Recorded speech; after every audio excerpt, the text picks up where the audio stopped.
You weren't ready. Yeah. I really feel we should review this movie, like, breaking into somebody else's car. Why? Did you see the movie? Oh. Wait, when does that happen in the movie? Well, I mean, going into somebody else's car. Oh, I get it now. Sorry. I was like, It's much better having to explain it afterwards. that's when you know the joke's funny. I was like, oh, right. You went in to go see Terminator instead. I was at Parasite. I should have said, I feel like reviewing this movie with robots. So you didn't know really what to expect necessarily going into this movie, did you? No, like I would see ads for it show up, and it looked like it was a horror movie. Like I would just kind of. And it's called Parasite. Yeah, but I would only glance at it for a little bit, and it looked like it was a horror movie. And called Parasite. So I didn't know what I was getting into, and then I kind of read the synopsis, and it said it was like a dark comedy. Yeah, and I asked you the other day if you wanted to go see this movie with me. Like I saw it was getting great reviews, and I guess that's your thing now, movies with great reviews that probably wouldn't have gone to Springfield. Oh. You know, like Great Alaskan Race. Yeah. It's one of the two. But, no, and you would ask me like, oh, is it just Parasite? Okay, is it like is this Korean Contagion type movie? I wish I had said yes. Yeah, it's exactly what it is.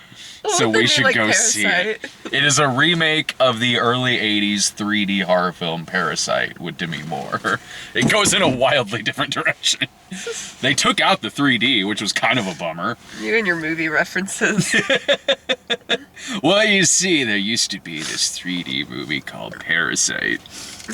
You have like sugar on you. From the candy. That's not sugar.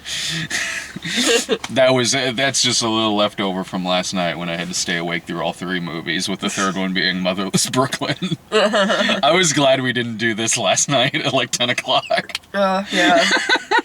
It would have been like the third 2-hour plus movie that I went to go see in a row. Yeah. No, I was really looking forward to this movie. Like, I heard some really good things about it, so I'm glad it finally did come here. It was playing last week, not here, but in the city, when I was in the city seeing the Hidden Life, the Terrence Malick movie. It was playing up there, so I was hoping it would come here because Bong Joon Ho, the director of the movie, who did Snowpiercer. I need to show you Snowpiercer sometime. Sounds interesting. Oh yeah, that was like my number one favorite movie that year. Like when I did my 10 best at the end of the year, I put that as number one. So I'm like, oh, he's got a new movie out? Oh, okay, yeah, because I freaking love Snowpiercer. And you can tell both of them like kind of come from the same guy in that both movies have to do with like class warfare and like class structure and things like that and poverty. Tonally wildly different. Like Snowpiercer is a pretty badass like sci-fi action movie. Whereas this, it's a mixture of a lot of different things. I wouldn't know what to say. Like it is really because there is dark comedy, but then there's like a thriller part of it, and then there's like family drama and even the like thriller. social commentary. Yeah. Even the thriller part of it is sort of like. I don't know if the Three Stooges got themselves into a situation like this by trying to con their way into a house. What it is it starts out where it's two families. One pretty well off, upper class, very wealthy. The other not living in like this a semi-basement. In this shithole that later gets flooded. There's people pissing outside their window, and they essentially like hatch this plan to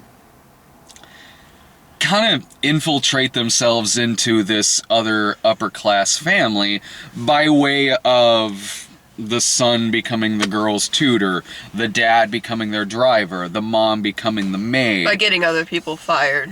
Yeah, by hatching all these schemes to get the other people fired, like the maid the previous maid who's allergic to peaches, so they throw peach dust on her and tell the parents that she has tuberculosis. Yeah. And so it's less like it's a stalker thriller, like The Hand That Rocks the Cradle or something like that.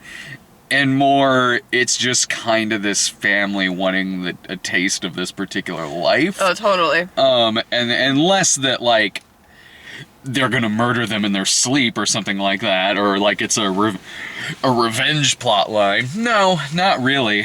I was wondering if it was gonna, like, kind of go in that direction, like... It goes in a lot of different directions, because, I mean, I will say this about this movie, is that, I didn't like it as much as Snowpiercer. Snowpiercer, I was with it from the very beginning. Like, I was hooked on that film from beginning to end. This movie, I did really enjoy. I did really like a lot, but not really from the very beginning. It's a little slow. To the point to where, like, it would get, like, a half hour in, and I was kind of like, I don't really know where this is going. I don't really know what kind of movie I'm into right here. Yeah, because it does change its tone, like, throughout the whole movie. Yeah, so I was like, I was thinking, where's this going? But not in a way of, like, Snowpiercer, where it's like, oh, where's this going? I can't wait to see how this turns out. This was more so just kind of like, I'm losing interest in the first half hour of this movie with all this kind of family drama sort of going on. Yeah, the first, like, 40 minutes is like a family drama. Yeah, but then when it took off around the Peaches part of the movie, where the family was, like, it got kind of funny. Replacing the old employers with themselves and, like, lying and practicing lines, like a script. Funny. Yeah. They were lying that they were saying they weren't family members. They were like, oh, I know this person, my cousin's former I don't know, something like of association. From that point on, I was getting more into it. It started getting a little funnier to me. I could get a sense of, like, sort of a direction. Yeah. Like it was going. I was like, okay, it's taken a little while, but I'm kind of into it now. When the dad was reading the script and, like, getting really passionate about reading his lines. He was getting too intense, and the son was like, no, Dad, too intense. You gotta take it down a little. Like he's rehearsing for a play. There was some really clever stuff in there. Then when I could kind of get... I was looking for, basically in the first half hour, I was looking for a hook. Something to hook me into what was going on in this story. And in the first half hour, I was really kind of struggling. When that kind of started happening, especially because there was some pretty funny jokes there, then I started getting into it a lot more. And that kind of stayed throughout the movie. Because then for me, it turned around into, like, I don't know where this is going, but in a good way. Because there are different turns this movie takes between...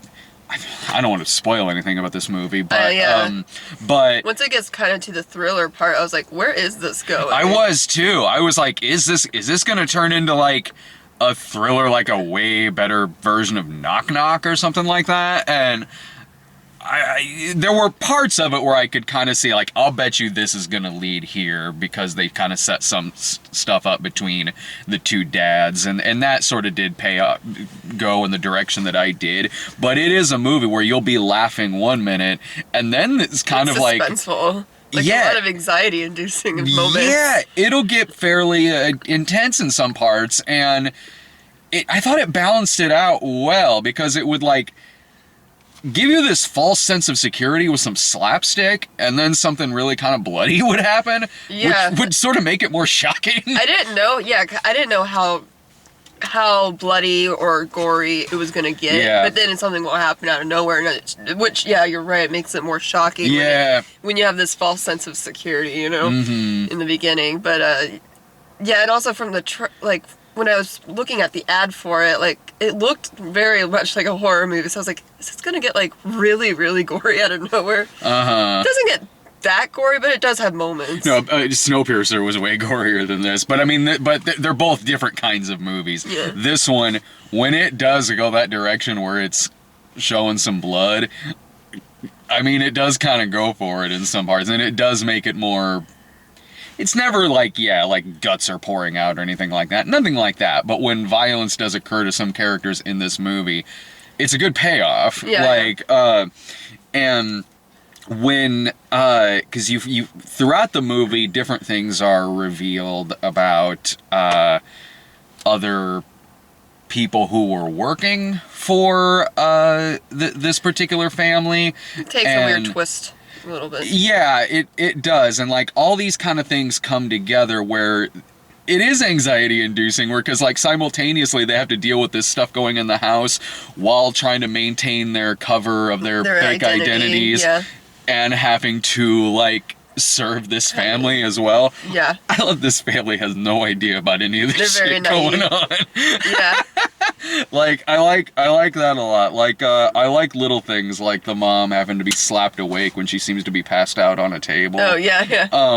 And when it started getting well, I mean the movie is always kind of about this, but like it really, in a different way than Snowpiercer, but when it was dealing with the differences in class, the differences between these families' daily routines, where I thought it really kind of hit best there was this sequence where the poorer family more or less loses everything. This flood happens at one point in the film, and they're living together in this gymnasium with hundreds of other people, but they still kind of have to maintain this cover in which they've really kind of lost everything, but have to go back and like... Because it also is... this happens right after they kind of get a taste, because the family goes out of town. Yeah. So they kind of... It's like they are living there together. They're drinking their booze. They're eating all their nice food. This is a nice house. Yeah. Like, they're just sitting there as a family, like it's their own home. And then as soon as they have to leave, this flood happens of sewage. Yeah. So they lose everything. They're just like, what do we do now? And like they come back for this party. They get called in for the kid in the upper class's birthday party. And it's just like you're looking at it and you're like, well, I have, like, I can't live like this now that I got a taste of it. You're kind of waiting for one of them to snap a little bit, because like one of them kind of ends up a little bit, but yeah, you're kind of waiting. Like one of them, you're sitting there thinking one of them's probably gonna end up snapping, because like they have to, leave this gymnasium, pull together these clothes, go there, drive them around, set up shit for this kid's birthday party and everything, play like cowboys and Indians at one point. And sometimes, like, one of the characters will overhear them kind of talking shit about them, like the way they smell. And it's just like backhanded compliments or... That's another thing the movie does well too, is like, because it is certainly part comedy, totally, but a dark comedy, sure, but you do sense this build up that this is all going to lead to something maybe kind of tragic happening at some point. You sort of sense like eventually someone's going to blow, between shit that the poor families kind of go through mixed in with things they're hearing other people say about them. I'm like, also, yeah, like especially after when it's raining and she's like, oh, thank goodness for the rain, like, yeah. And he's like, well, I just lost my fucking house. And she's like, thank goodness for the rain. Like, if it didn't rain so much, then we would have this beautiful day. And it's just like, he's just sitting there driving. He's like, I just lost my house, woman. No, I enjoyed this movie. I did. I think that it's 2 hours and 15 minutes long. There are parts that could have been cut down. Yeah, I was kind of sitting there going, I don't know if this needs to be 2 hours and 15 minutes, because there were sequences in it where I was like, this kind of feels like it's going on a little long, a few scenes in the movie. And for me, at least, like, it does have a slow build-up, and for me, and a lot of times that's fine. In this, it was too much to where, like, yeah, I was kind of just sitting there waiting for... Yeah, not waiting for, like, oh, someone better get killed sometime. Like, no, not like that. I was just sort of like... Where's this going? Yeah, and maybe if the first act of it was a little tighter or something like that, and some sequences throughout the rest of it. But when it got going for me, it really, really did. There are funny moments in it. There's suspenseful moments in it. I like the ending a lot. I didn't really quite get the ending, but once you were telling me, like, I kind of saw it coming. I was like, yeah, I guess there were parts that were kind of hinting at it. Yeah. Yeah. There was one thing a character does in the movie that I didn't quite understand why they did that, but I'll tell you what it was later. But something with a rock. Oh, okay. Yeah. Yeah, I mean... Like, why would they do that by themselves? What did they think was gonna happen? Oh, no, I get that. Because, like, all of them... They kept... Throughout the movie, like, the dad is talking about, like, this plan that he has. Like, whether or not he has it, like, some members have faith in the fact that, like, oh, maybe he's got a way out of all this, and others really aren't. And so a lot of them kind of seem like it might come to a point where they might take it into their own hands, especially because their own lives and freedom are kind of up in the air at a certain point in this movie. So I could see that. I could see the mentality that led this one person to kind of try to do what he did. If we're talking about the same thing. No, we are. Yeah. Oh, you're talking about when she's sitting on the toilet having a cigarette. Hey, I would want one too. Yeah. Would you recommend the movie? Yeah, I would recommend it. Yeah, if you're I would. Expecting like a horror movie. If you're expecting a horror movie, you're not gonna get it.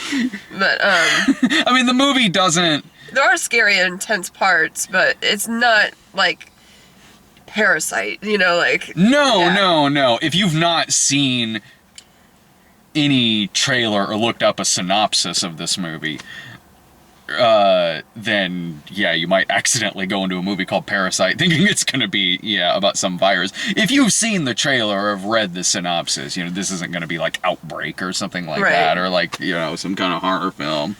No, I did have a good time at this.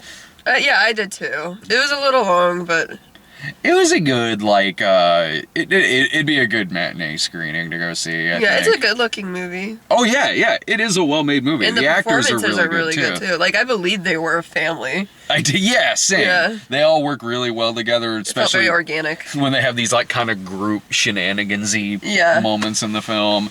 This is worth checking out. I didn't love it. It's not going to make my 10 best at the end of the year. But I did really dig it. I did really like the movie. Yeah, I'm kind of on the same boat as you. Next week is, we're going to be at the Grand Rapids Con next weekend. So I'm going to see what I can on Thursday. I think I'm doing an early screening of Dr. Sleep on Tuesday. But Thursday I'll try to see a couple of the movies that come out. Some of them might have to wait until next week. But until then, check out our reviews that we got up for Motherless Brooklyn, Harriet. You want to see the one for Arctic Dogs. And Terminator Dark Fate. We've got those reviews up right now. So check those out, and we'll see you next time. Bye.